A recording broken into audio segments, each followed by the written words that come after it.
स्वर्ग जाने का असली हकदार कौन होता है और कौन जाता है नरक में। दोस्तों, हम लोगों को हमेशा लगता है कि पुण्य कर्म करने वालों को स्वर्ग की प्राप्ति होती है तथा पापी नीच क्रूर लोगों को नरक में जाना पड़ता है, लेकिन आप गलत है। इस कथा के माध्यम से हम आपको बताएंगे कि स्वर्ग में जाने का असली हकदार कौन है और वह कौन से कर्म हैं जिससे आपके सारे कष्ट और पाप समाप्त हो जाते हैं। तो आइए दोस्तों जानते हैं। इस पवित्र कथा के माध्यम से दोस्तों, एक बार धरती लोक पर 4 व्यक्तियों की मृत्यु एक ही साथ हुई थी। वे सभी लोग विचारों में अलग अलग और अलग अलग प्रदेश के रहने वाले थे। केवल संयोग से ही उन चारों का अंत एक ही समय पर हो गया था।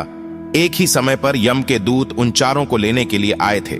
मरने वालों में एक तो किसी प्रदेश का राजा था, दूसरा बड़ा धनी व्यापारी था, तीसरा एक पूजा पाठ करने वाला पंडित था और चौथा गरीब मजदूर था जो दिन भर मेहनत करके अपने परिवार का पालन पोषण करता था।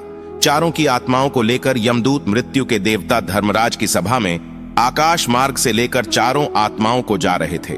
जब यमराज दूत उन चारों आत्माओं को लेकर यमराज के सभा में पहुंचे तो उनके सम्मुख जाकर खड़े हो गए। वे चारों सोच रहे थे कि कौन स्वर्ग में जाएगा और कौन नरक में जाएगा। यमराज अपने आसन पर विराजमान नहीं हुए थे। उससे पहले ही चारों आपस में बातचीत करते हुए स्वयं को ही स्वर्ग का मिलना चाहिए, यह कहने लगे। सबसे पहले राजा कहने लगा, देखो, मुझे तो धर्मराज पक्का स्वर्ग में ही भेज देंगे, क्योंकि मैं एक विश्वविख्यात राजा हूं। मैंने अपने अनेक सत्कर्मों से धरती लोक पर अपना खूब नाम कमा आया है। चारों तरफ लोग मेरे अच्छे कर्मों की चर्चा करते हैं। कभी भी कोई मेरे द्वार से खाली हाथ नहीं गया। जो भी आया मैंने उसे इतना दिया कि वह जीवन भर मेरा नाम नहीं भूल पाया है। हर तरफ मेरे नाम का यशवगान हो रहा है। मेरे द्वारा लुटाए गए दान से लाखों लोगों को खाने को अन्न मिला और रहने को आसरा मिला। इसलिए मेरे कर्मों को देखते हुए धर्मराज मुझे पक्का ही स्वर्ग में भेजेंगे। दोस्तों, राजा की बात सुनकर वह धनी व्यापारी कहने लगा, हे भाई, मैंने तो पृथ्वी लोक रहकर खूब धन कमाया और उस धन से मैंने लाखों लोगों की सहायता की है। मैंने अपनी कमाई का 11वां हिस्सा सदैव दीन दुखियों की सहायता में उपयोग की है। मेरे शुभ कर्मों को देखते हुए धर्मराज मुझे ही स्वर्ग में भेजेंगे और यह बात मैं पहले से ही जानता हूं। व्यापारी की बात सुनते ही पंडित जी कहने लगे, अरे भाई, क्यों फिजूल की बातें कर रहे हो? स्वर्ग में जाना कोई आसान काम नहीं है। स्वर्ग में जाने के लिए दान के साथ साथ पूजा पाठ करना पड़ता है। इसलिए स्वर्ग में प्रस्थान तो मैं ही करूंगा, क्योंकि मैंने भगवान का खूब पूजा पाठ किया है। पूरा जीवन मेरा पूजा आराधना में बीता है। मेरे शुभ कर्मों के कारण मेरे लिए ही धर्मराज स्वर्ग का दरवाजा खोलेंगे।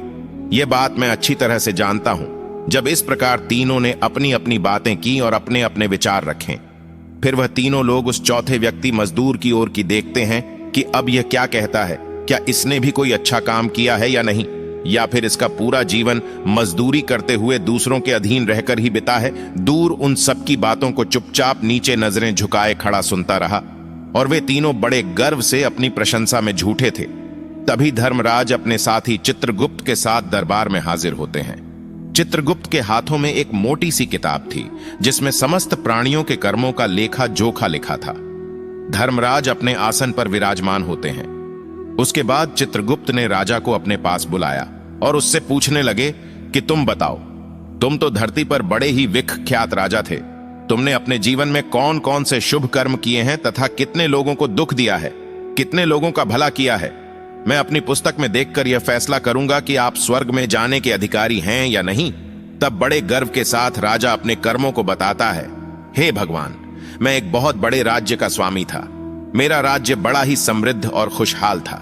मेरे राज्य में दिनहीन गरीब लोग बहुत ही कम थे। सब मेरी छत्रछाया में बड़े आनंद के साथ जीवन यापन कर रहे थे।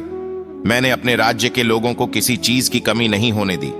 मेरे यहां हर भूखे को भोजन मिलता था। लाखों की धन मोहर उन्हें रोज दान में दी जाती थी। प्रजा के लोग मुझसे बहुत खुश रहते थे। दिन रात में यही मेरे जीवन के अच्छे कर्म हैं। राजा की बात सुनकर चित्रगुप्त ने अपनी पुस्तक उठाई और उसमें देखने लगे। पुस्तक में देखकर उन्होंने राजा को बताया कि तुम जो कह रहे हो वह सर्वथा सत्य है। तुमने अपनी प्रजा को बहुत सुख दिया है, परंतु इसके साथ साथ तुमने बहुत बड़ा अपराध भी किया है। तुमने अपनी राज्य की सीमा को बढ़ाने के लिए जितने युद्ध लड़े हैं, उन युद्धों में हजारों लाखों की संख्या में सैनिकों ने अपनी जान गंवाई है। उन सब की मृत्यु का कारण तुम बने हो। उनके परिवारों को, उनके बच्चों को अनाथ करने वाले तुम हो। उनके स्त्रियों को विधवा बनाने वाले भी तुम हो। उनकी मां की गोद भी करने वाले तुम हो। तुमने अपने ही सैनिकों के हजारों परिवारों को हमेशा दुख दिया है। युद्ध लड़कर राज्य बढ़ाने से अच्छा था कि तुम अपने पड़ोसी देशों से मित्रता करके उनके साथ व्यापार बढ़ते आपका राज्य तब भी समृद्ध और संपन्न रहता। तुमने अपनी प्रजा को नहीं, सैनिकों को सुखी बनाया है, इसलिए तुम स्वर्ग के अधिकारी नहीं हो। यह बात सुनकर राजा चुपचाप पीछे हो गया। उसके बाद चित्रगुप्त ने व्यापारी से पूछा, आपने धरती पर कौन कौन से अच्छे कर्म किए हैं? तब व्यापारी कहता है, हे भगवान, मैंने धरती पर जितना धन कमाया उसका 11वां भाग अच्छे कामों में लगाया। लाखों लोगों को भोजन कराया, कई आश्रमों को दान दिया है, कई बेघर लोगों को अपने धन से भर दिया है, कई शहरों में मंदिरों का निर्माण कराया है, कई जगह पर धर्मशालाएं बनवाई हैं, प्रत्येक तीर्थ में भंडारे करवाए हैं। यही मेरे जीवन के अच्छे कर्म हैं। व्यापारी की बात सुनने के बाद चित्रगुप्त ने अपनी पुस्तक खोली जिसमें उसके जीवन के सारे अच्छे बुरे कर्म लिखे हुए थे। चित्रगुप्त ने बताया कि देखो, तुम जो कहते हो वह सत्य है। तुमने धरती पर खूब दान धर्म किया है, पर तुम्हारा पाप यह है कि तुमने धरती पर जो दान धर्म किया है वह तुमने उस पैसे से किया है जिसको कमाने के लिए तुमने बहुत झूठ बोला है। तुमने बहुत ठगी की है, कई चीजों में मिलावट करके बेचा है, नकली चीजों को असली के दाम में बेचा है। कितने व्यापारियों को रास्ते से हटाया है तुम्हारे इन कर्मों से। अनजाने में कितने लोग बीमार होकर मर गए हैं, कितनों ने आत्महत्या कर ली, कितनों की मेहनत का पैसा तुम्हारे पास चला आया। उन सब लोगों की बद्दुआ तुम्हारे साथ है। तुमने जो कुछ भी अच्छा काम किया है वह कर्म शून्य हो गया है, इसलिए तुम्हारे पास भी तुम्हारा कोई शुभ कर्म नहीं है। तुम स्वर्ग में जाने के अधिकारी नहीं हो। चित्रगुप्त की बात सुनकर व्यापारी भी बड़ा उदास होकर पीछे हो गया। उसके बाद पंडित जी को आगे बुलाया और पूछने लगे, तुमने अपने जीवन में कौन से अच्छे कर्म किए हैं? तब पंडित जी कहते हैं, हे भगवान, मेरा पुण्य यह है कि मैंने हजारों लोगों को ज्ञान दिया है, हजारों यज्ञों के अनुष्ठान को संपन्न कराया है, हजारों के घरों में पूजा पाठ कराया है, दिन रात मैंने ईश्वर का जप तप किया है, हजारों कन्याओं का विवाह कराया है, लाखों पिंडदान श्राद्ध कराए हैं, अनगिनत लोगों को मार्गदर्शन किया है।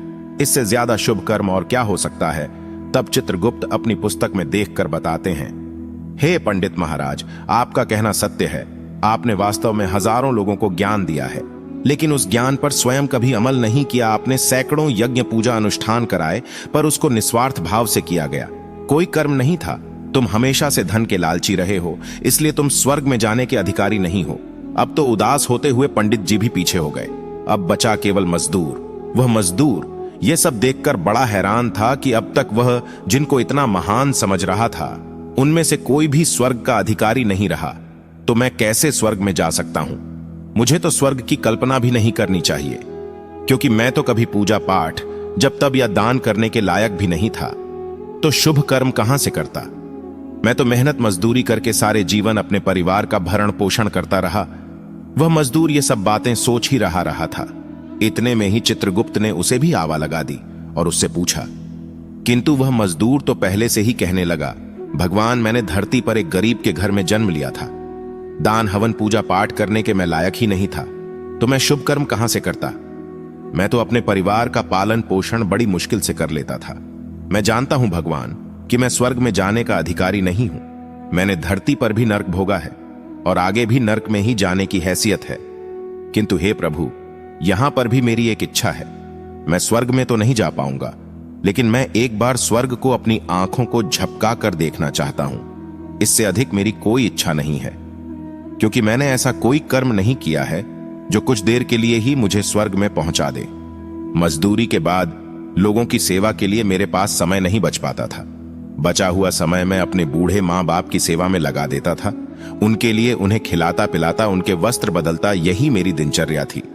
मुझे तो मंदिर में जाने का भी अवसर नहीं मिलता था। मजदूर की बात सुनकर चित्रगुप्त ने अपनी पुस्तक में देखकर पूछा, हे मानव, तुम ध्यान से सोचकर बताओ कि तुमने कभी तो कोई शुभ कर्म किया होगा। तब मजदूर अपने पूरे जीवन के घटनाक्रम को याद करता है। तब उसे याद आता है कि एक बार उसे बहुत तेज भूख लगी थी। वह रोटी खाने के लिए बैठा ही था। इतने में वहां एक बहुत ही कमजोर बीमार कुत्ता टहलता हुआ आ गया, जो ठीक से चल भी नहीं पाता था। वह आकर मेरे सामने बैठ गया और मेरी रोटी की ओर गौर से देखने लगा। मैं समझ गया कि वह कुत्ता बहुत भूखा है। मेरे अंदर से आवाज आई कि बेजुबान जानवर को छोड़कर तू अकेला कैसे खा सकता है। मैंने वह रोटी स्वयं ना खाकर उस कुत्ते को खिला दी। उस दिन मैंने पूरे दिन भूखे पेट रहकर ही काम किया था। मजदूर की बात सुनकर चित्रगुप्त मुस्कुराए और उसका हाथ पकड़कर बड़े सम्मान के साथ उसे स्वर्ग में लेकर गए और बोले, वास्तव में आप ही स्वर्ग में रहने के अधिकारी हो।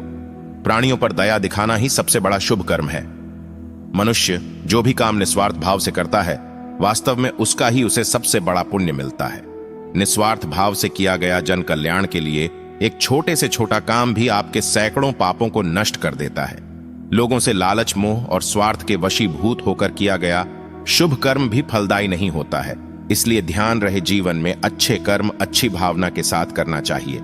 ऐसा नहीं होना चाहिए कि आपने किसी से धन छीनकर या चुराकर कर्म में लगा दिया हो तो वह धन आपको कभी नर्क किया हो और बाद में उसी धन को दान पुण्य में जाने से नहीं उभर सकता।